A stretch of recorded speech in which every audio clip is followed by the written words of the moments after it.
welcome back to the Get Board Games Maelstrom. Today we'll be taking a look at the 2 to 4 player game Trash Pandas by Lisa and Michael Eskew, published by Red Rook Games. This is I'm going to tell you right off the bat, this is a great game if you have children. The artwork is great, but let's go down to the table and take a look. First of all, I want to talk to you about the components. It comes with 6 wooden discs. This could have been easily done with cardboard tokens, but they chose to go with the discs, and I think that's a great upgrade. People like the feel of, wooden discs instead of. Plus, they're going to hold up longer.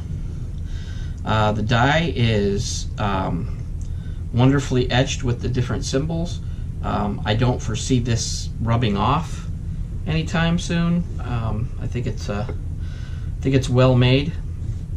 The cards have a nice finish. They're snappy. They're gonna hold up, and the artwork is amazing on this game. Love the artwork. First of all, let's take a look and see how to play. It's not that hard of a game to learn. You have a player. The first player would get 2 cards.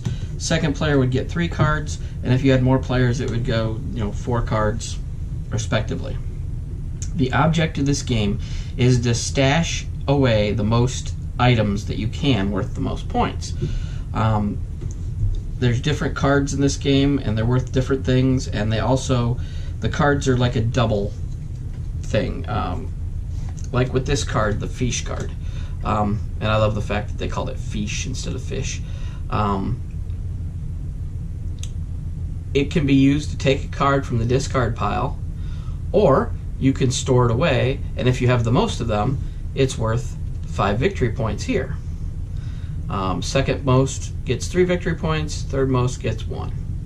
And that's basically the way it works. Now what you'll do on your turn is you will roll the die. And in this case, it is the panda mask. You'll take that token and decide if you'd like to roll again. This has got a push your luck mechanism in it.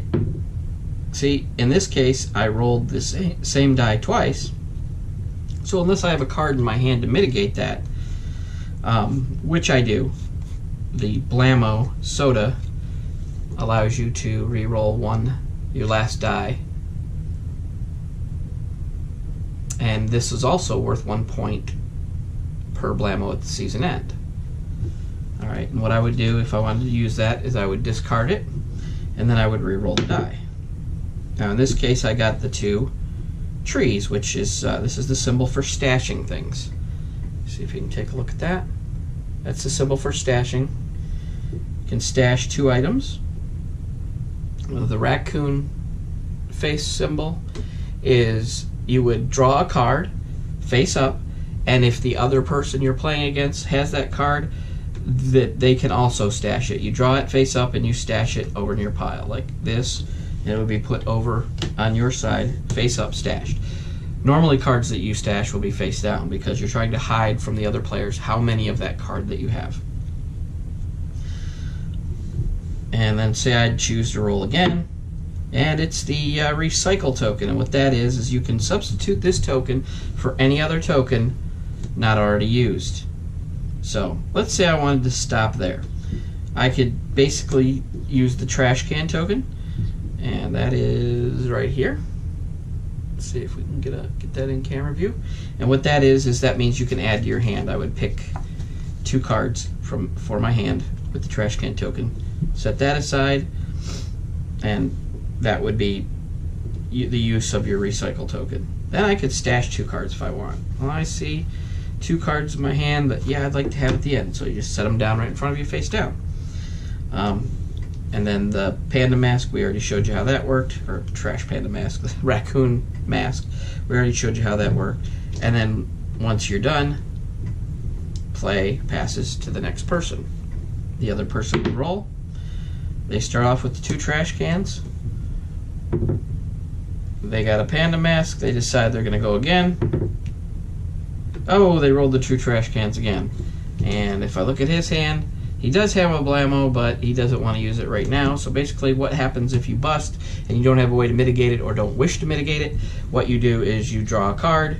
You don't have to draw it face up, but you draw a card.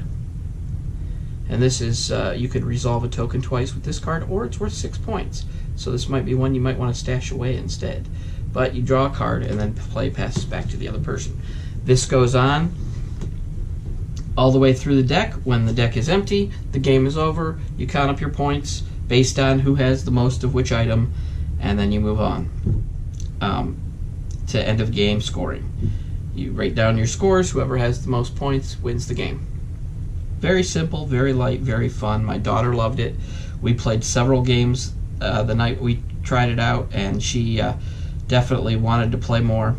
And she's always not so keen on games for some reason. She doesn't always like to get into the games, although she'll do it, I think, sometimes just for me. But the one part of the thing that I didn't tell you about is if you roll and you get, well, actually, here's something else I didn't tell you about. This is a panda paw with a loot bag, and that means you can steal from another player. There are cards that can mitigate this. If you have a Kitte card, which is a cat, it allows you to, if someone tries to steal from you, it allows you to block them and then steal from them. There's a doggo card that allows you to block them from stealing from you. All you have to do is discard it. And then that person would roll again. Oh, let's just pretend they didn't get that. Then we got this one. This is the last token. I don't think I've explained. Should be self-explanatory. You can either take one card or stash one card. And you keep rolling. And there's the recycle token. And keep going. Let's just say I got all 6. If you manage to get all 6 tokens without busting, then you get, after you resolve all your tokens, you get an extra turn after this.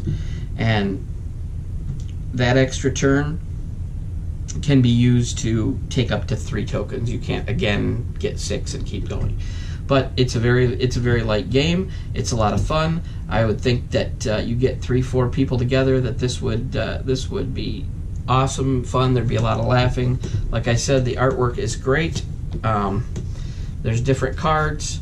We've already looked at Pie and Fish and Blammo. And there's Nanners, and Nanners is worth 7 points to the person who has most of these stashed. Second most or third most doesn't get anything. So if you want to collect the Nanners, you better make sure you have the most stashed. Let's see what else we have in here. We have Yum Yum. This is something that's interesting that you can do. You can force another player to continue rolling. So if they got to where they want to be and you think you might be able to get them to bust, you can force them to roll that die one more time. Then we have Kitte, and this is the one that allows you to steal from a player if they try to steal from you.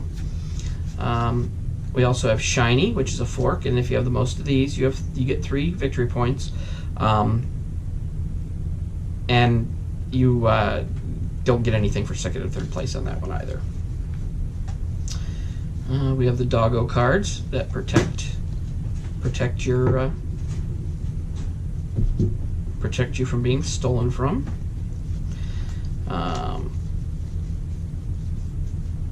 And also what you'll notice is on these cards, in parentheses, I don't know if you can see this on camera, but in parentheses there's the number 13. That means there's 13 of these cards in the deck. Nanners, Pie. Yep, looks like we've gone through all of them. Let's get these out there, look at them.